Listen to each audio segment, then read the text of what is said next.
નમસ્કાર.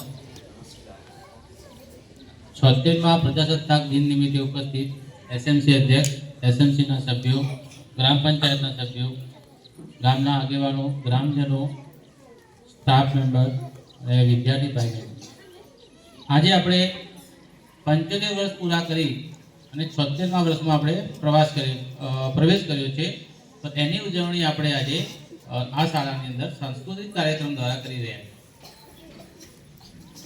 આજનો પ્રોગ્રામ રાજ્ય કક્ષાનો પ્રોગ્રામ આપણા તાપી જિલ્લામાં 17 વર્ષે બીજી વાર આજે આપણે બાજીપુરા ખાતે થઈ રહ્યો છે, જેમાં મુખ્યમંત્રી અને રાજ્યપાલ દેવવ્રત આ બંનેની ઉપસ્થિતિ છે.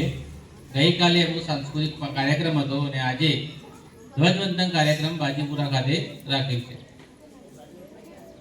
આજનો દિવસ એટલે આખો દિવસ આપણે આખું વર્ષ કામ કરીએ અને એમાંથી ફક્ત વર્ષમાં 2 વાર જ એવા આવે, 15મી ઓગસ્ટ અને 26મી જાન્યુઆરી, કે જે દિવસે આપણે આપણી રાષ્ટ્રીય ભાવના બતાવવાની હોય અને આપણે થોડો સમય કાઢીને 1 કલાક લઈ અને જે શાળામાં તમે આવ્યા એ બદલ તમારું ધન્યવાદ. હાલની સરકારની એક થીમ છે પ્રાકૃતિક ખેતી. આપણે બધા ખેતી પ્રધાન દેશમાં જ રહીએ અને આપણો વ્યવસાય મુખ્ય ખેતી છે. હાલ આપણે જોતા હશું કે આપણે વધુ ઉત્પાદન મેળવવા માટે વધુને વધુ રાસાયણિક ખાતરનો ઉપયોગ કરીએ કે સારામાં સારું આપણને મળે, પૈસા વધારે મળે, જેના કારણે આપણી જમીન ધીમે ધીમે ખરાબ થાય છે. અને એ જે રાસાયણિક ખાતર બનાવ્યું હોય, એનું જે અનાજ તૈયાર થયું હોય, કે શાકભાજી તૈયાર થયું હોય, એ એક સ્લો પોઈઝન કહેવાય, કે ધીમું ઝેર કહેવાય, કે જે આપણા શરીરમાં જાય અને ધીમે ધીમે આપણે બીમારીઓના ભોગ બનીએ. આપણે જોયું છે કે સૌથી વધુ કેન્સરના રોગ હાલ પંજાબમાં છે. કેમ કે ત્યાં સૌથી વધુ રાસાયણિક ખાતરનો ઉપયોગ થાય. એના પછી બીજા ક્રમે આપણું ગુજરાત આવે. હાલ તમે જોતા હશો કે માણસને કોઈ પણ પ્રકારનું વ્યસન નહીં હોય તો પણ અચાનક એને કેન્સર થઈ જાય. તો એ કેન્સર થવાનું મુખ્ય કારણ શું હતું? આપણે જ છીએ. આપણે જે શાકભાજી વાવીએ, આપણે જે ખેતરમાં અનાજ વાવીએ, એની અંદર જે રાસાયણિક ખાતર નાખીએ, એ રાસાયણિક ખાતર આપણા શરીરમાં જાય અને જેના કારણે આપણે કેન્સર થાય. ને બીજું હૃદયરોગના હુમલા આ બે બહુ વધી રહ્યા છે. તો એનું મુખ્ય કારણ આપણો ખોરાક છે. તો આપણે ખેડૂત જ છીએ, તો આપણે ખાસ ધ્યાન રાખવાનું કે ભાઈ આપણે બને એટલી પ્રાકૃતિક ખેતીનો ઉપયોગ કરીએ, જેથી આપણું આવનારી પેઢી એ સારી રહે. અમે એની એક શુભ શરૂઆત જે શાળામાં કરી છે, તો 2-3 વર્ષથી શાળાની અંદર જે શાકભાજી વાવવામાં આવે એમાં કોઈ પણ પ્રકારનું રાસાયણિક ખાતર અમે નાખતા નથી. ઘણીવાર શાકભાજી ઓછું ઉગે એમ પણ એ ઉગવા દઈએ, ધીમું ઉગે તો ઉગવા દઈએ, પણ બાળકોને એક ટેવ પાડી છે ધીમે ધીમે અમે એક છાણિયું ખાતર જ વાપરવાનું, એની અંદર કોઈ પણ પ્રકારનું રાસાયણિક ખાતર રાખવાનું. કેમ કે જો આ બાળકો હાલ સમજશે તો ધીમે ધીમે મોટા થઈને એમને રાસાયણિક ખાતરના નુકસાન વિશે એમને જાણ રહેશે. આપણે શાળાની વાત કરીએ તો ગત વર્ષની આપણી શાળાની સિદ્ધિ જોઈએ તો શાળામાં સરકારશ્રી તરફથી દર વર્ષે CET કોમન એન્ટ્રન્સ ટેસ્ટ ધોરણ 5ના બાળકો માટે લેવામાં આવે છે.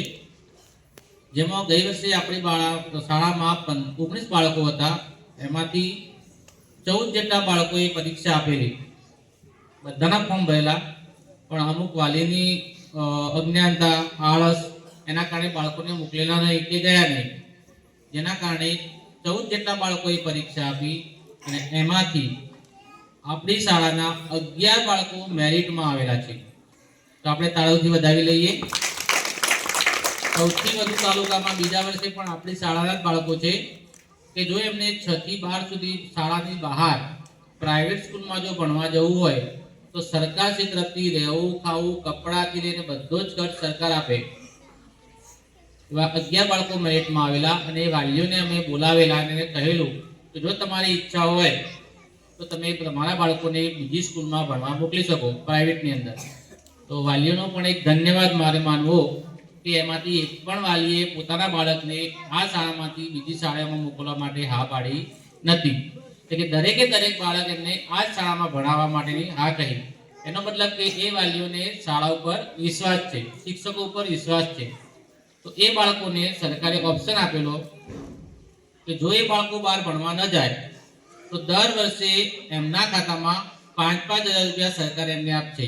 તો ગઈ વખતે જે બાળકો પાસ થયેલા એમના ખાતામાં 5,000 આવી ગયેલા, અને આ વર્ષે જે બાળકો મેરિટમાં આવેલા છે આપણે, તો એ બાળકોના આપણે માહિતી ભરી નાખી છે, અને ત્રીજા મહિનાની અંદર એ બાળકોના ખાતામાં પણ 5,000 રૂપિયા આવી જશે.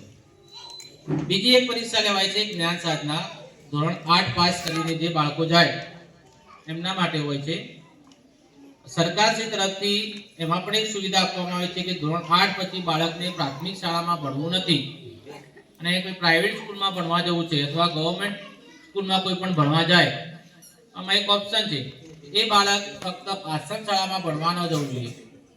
અને બીજી કોઈ પ્રાઇવેટ શાળામાં ભણવા જાય તો સરકારશ્રી તરફથી 9, 10 માટે 20,000 રૂપિયા અને 11 માટે 25,000 એટલે કે 90,000 રૂપિયા એ બાળકના ખાતામાં સરકાર આપી છે.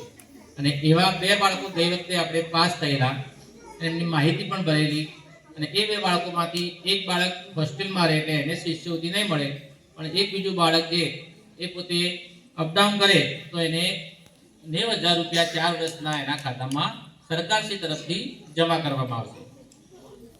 બીજી એક પરીક્ષા લેવાય છે NMMS, ધોરણ 8 ના વિદ્યાર્થીઓ માટે. એમાં એવો ક્રાઇટેરિયા હોય કે બાળક એ પરીક્ષાના મેરિટમાં આવે, પાસ થવું ફરજિયાત નથી, હા ધ્યાન રાખજો, મેરિટમાં આવવું. મેરિટમાં બાળક આવે અને મેરિટમાં આવી અને એ બાળક એ પોતે આશ્રમ શાળા સિવાય હોસ્ટેલમાં ન રહે તો એ બાળકને દર મહિને 1,000 એમ 3 વર્ષ સુધી 36,000 રૂપિયા એ બાળકને સરકારશ્રી તરફથી મળે. અને એવા 2 વિદ્યાર્થીઓ આપણી શાળામાંથી ગત વર્ષે પાસ કરી પરીક્ષા. પાસ તો બધા થઈ ગયેલા, પણ મેરિટમાં જે જિલ્લાનું મેરિટ બને એ મેરિટમાં આપણી શાળામાં 2 બાળકો આવેલા. તો આ રીતે આપણી શાળામાં અભ્યાસની સાથે સાથે સહઅભ્યાસની પ્રવૃત્તિઓ પણ થાય છે, અને શાળાના શિક્ષકો દ્વારા બાળકોને એક્સ્ટ્રા ક્લાસ લઈને આ પ્રકારની પરીક્ષાઓ માટેની તૈયારીઓ પણ કરવામાં આવે, જેથી આપણા બાળકો આગળ જાય. આપણે શાળાની અંદર દરેક વસ્તુ લગભગ બાળકો માટે જે પણ જરૂરી હોય એ દરેક વસ્તુની ફેસિલિટી આપણે શાળામાં પ્રોવાઈડ કરી જ નાખી છે કે બાળકને કોઈ પણ પ્રકારની તકલીફ ના પડે. જે વસ્તુ એને ઘરે ન મળતી હોય એટલી સારી ફેસિલિટી આપણે શાળામાં આપવાનો પ્રયત્ન કરી રહ્યા છીએ. બાળકોને એક થોડો પ્રોબ્લેમ હતો, જે બાળકો આપણે જમવા બેસે તો ગમે તે જગ્યાએ બેસાડવા પડતા, ચોમાસામાં તકલીફ પડતી. તો ગામના સરપંચનો પણ આભાર માનવો કે મેં સતત એમનો સંપર્કમાં રહ્યો અને આપણી શાળાની અંદર એક પ્રાર્થના હોલ કે જ્યાં સ્ટેજ બનાવેલું છે ત્યાં આપણે હોલ બનવાની મંજૂરી મળી ગઈ છે, ખાડા ખંડાવી ગયા છે. તો 1 અઠવાડિયા કે 10 દિવસની અંદર અહીંયા એક સરસ મજાનો પ્રાર્થના હોલ બની જશે, જેથી બાળકોને ગમે તે જગ્યાએ પ્રાર્થના ન બેસવું પડે, ગમે તે જગ્યાએ જમવા ન બેસવું પડે, એક જ ઓટલા ઉપર બધા બાળકો બેસી અને પોતે જમી શકે. કરવામાં આવે એ સબ પ્રકારના માર્કિંગની અંદર ડોલવણ તાલુકામાં ગ્રીન શાળાની અંદર ગ્રીન 1, ગ્રીન 2, ગ્રીન 3 એમ સ્ટાર આવે. પછી ઓછા માર્ક્સ હોય 75 થી ઓછા હોય તમારા ટકા તો એ સ્કૂલ યલોમાં આવે. 50% થી ઓછા શાળાના ટકા આવે તો તમારા રેડમાં બ્લેકમાં આવે. તો આપણી શાળા સતત 3 વર્ષથી ગ્રીનમાં આવી રહી છે, અને ગત વર્ષે જે મોટી એસઓઈ શાળાઓ હતી એમાં ફક્ત આપણી જ શાળા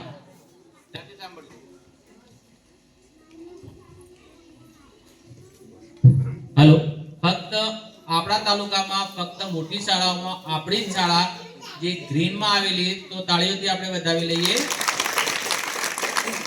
શિક્ષકોના આઘાત પ્રયાસ, સારી એવી ભણાવવાની એમની તાલાવેલી, શાળાની આપણી પૂરેપૂરી ફેસિલિટી, આપણે લગભગ 80% આસપાસ આપણે આવેલા. અને આપણે ગ્રીનના અંદર એસઓઈ શાળામાં તાલુકામાં એટલી શાળા કે જે એસઓઈમાં શાળાઓમાં ગ્રીનમાં આવેલી. આપણે ગ્રીન 2માં 85% આવી જાય. આપણે 2 વસ્તુ નડેલી ખાસ એમાં એક વસ્તુ ખાસ આપણને જે માર્ક આપણે 4.5 માર્ક્સ આપી નાખ્યા છે ને એ આપણી હાજરી બાળકોની. બાળકો જેટલા ગેરહાજર રહે એટલા સરકારના આંકડે ઓટોમેટિક મત થઈ જાય. અહીંયા તમે ખોટી હાજરી પૂરો તો બી સરકારને ખબર પડી જાય. એટલે ઓનલાઈન હાજરીના કારણે આપણને જિલ્લા કક્ષા કરતાં આપણી હાજરી ઓછી હોવાથી 4.5% એમાં આપણને લોસ થઈ, જેના કારણે આપણે 85%ની નજીક આવતા રહી ગયેલા. જે ગ્રીન સ્ટૂમ આપણે એટલે આ વખતે આપણે વાલીઓને ખાસ કહેવાનું કે જે બાળકો ઘરે ફરતા હોય, તમારા ધ્યાનમાં આવે ગામનું, તે ભાઈ ગામનું બાળક એ આપણું જ કહેવાય, તો એ બાળકને તમે શાળાએ મોકલો. તો શાળાએ આવશે તો હોશિયાર થશે અને આગળ વધશે. બીજી એક વાત કરવાની વાલીઓને ખાસ, આ વર્ષે આપણી શાળામાં લગભગ 8 દર વર્ષે આપણે બાળકોને શિષ્યવૃત્તિ પૂરેપૂરી 100% આપતા હતા. આ વખતે 8 જેટલા એવા બાળકો છે જેમને શિષ્યવૃત્તિ નહીં મળે. એનું કારણ એ પોતે જ છે. શાળાનો કોઈ પણ પ્રકારનો પ્રોબ્લેમ નથી, કેમ કે શિક્ષકોએ બહુ મહેનત કરી. જે વિદ્યાર્થીઓને આધાર કાર્ડમાં પ્રોબ્લેમ હતા, પોતાની ગાડીમાં બેસાડીને ડોલવણ ચુનાવાડી ત્યાં લઈ જઈને આધાર કાર્ડ અપડેટ કરાવવાની કામગીરી કરી. પણ જ્યારે રેશન કાર્ડમાં નામ નાખવાની વાત આવી તો વાલીએ જવું પડે, તો એના માટે વાલી શાળામાં આવતા નથી. ખાસ ધ્યાન રાખજો. જેના કારણે એ બાળકોને મેં વાલીઓને બહુ ફોન કર્યા, શાળામાં આવતા નથી, જેના કારણે એ લોકોને શિષ્યવૃત્તિ મળશે નહીં. આ વર્ષે નહીં મળે એટલે હવે સ્ટેપ બાય સ્ટેપ 1-2 વર્ષ એ લોકોને શિષ્યવૃત્તિ મળશે નહીં. તો ગામના જો આગેવાનો હોય બરોબર, એ લોકોએ ખાસ ધ્યાન રાખવું કે આવા બાળકોને ભાઈ એમના વાલીઓને સમજાવો, રેશન કાર્ડમાં નામ એડ કરાવે તો ફાયદો 2 પ્રકારનો છે. એક તો પૈસા આવશે અને અનાજ પણ એમનું વધશે. બીજું એક કહેવાનું કે તમારે આધાર કાર્ડમાં અપડેશન કરવું હોય તો શાળા કક્ષાએ અમે બધા જ પ્રયત્નો કરીએ છીએ. જેને પણ પ્રોબ્લેમ હોય એ શાળામાં આવીને મળી જાઓ. જાતિના દાખલાના આધારે એમનું આધાર કાર્ડમાં સુધારો થશે અને ભવિષ્યમાં એનું અપાર આઈડી બનશે. એટલે એક આઈડી બનશે, બાળકને એક સરકાર કાર્ડ આપશે કે જેટલા પણ એના રિઝલ્ટ હશે એ રિઝલ્ટ એને ઓનલાઈન એને ઘરે બેસીને મોબાઈલમાં જોવાશે તો ભવિષ્યમાં એ બધા મોબાઈલમાં એને જોઈ શકશે. છેલ્લે આ શાળામાં ભણતા બાળકો, શાળામાં ભણીને ગયેલા બાળકો, વાલીઓ અને ગ્રામજનો સૌનો હું હૃદયપૂર્વક આભાર માનું છું. ધન્યવાદ આચાર્ય.